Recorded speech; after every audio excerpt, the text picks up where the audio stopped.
அவருடைய அன்பை, என்னிடத்தில் அன்பு கூர்ந்த என் ராஜா அவர், என் ராஜா எனக்காக ஜீவனை கொடுத்தவர் என்று அவருடைய அன்பை ருசித்திருப்பாயானால், கிறிஸ்து இயேசுவுடைய அன்பை ருசித்திருப்பாயானால், எனக்கு நன்மையை மட்டுமே செய்கிறவர் என் ராஜா என்று சொல்லி அவருடைய அன்பை நீ ருசித்திருப்பாயானால் உன் வாயில துதி இருந்து கொண்டே இருக்கும், துதித்து கொண்டே இருப்பாய்.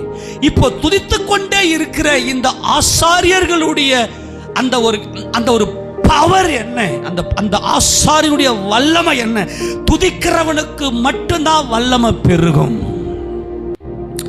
யார் யாரெல்லாம் இயேசு ராஜாவை துதித்து கொண்டே இருக்கிறார்களோ அவர்களுக்கு பயங்கரமான வல்லமை இருக்கிறது. இப்போ உதாரணத்துக்கு மனுஷங்கிட்ட போயிட்டு ஒரு ரெக்கமெண்டேஷனுக்கு நிற்போம். ஐயா நீங்க கொஞ்சம் சொல்லுங்களேன், உங்களுக்கு நல்லா வாய்ஸ் இருக்கு, நீங்க சொன்னா கொஞ்சம் எங்களுக்கு நடக்கும், என்ன கொஞ்சம் பண்ணுங்களேன் அப்படின்னு நிறைய பேர் சொல்லுவாங்க. ஆமேனா இல்லையா?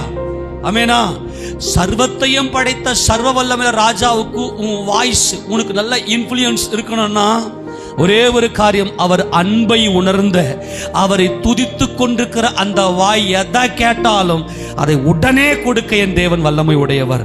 ஆக அவருடைய ராஜரீகம் தலைமுறை தலைமுறையா இருக்கிறது. அவர் சியோனின் ராஜனா இருக்கிறார். அவர் எருசலேமை மீட்டுக் கொண்டார் என்கின்ற மகிமையை உணர்ந்து அவரை துதித்து கொண்டே, எப்படி பேரோ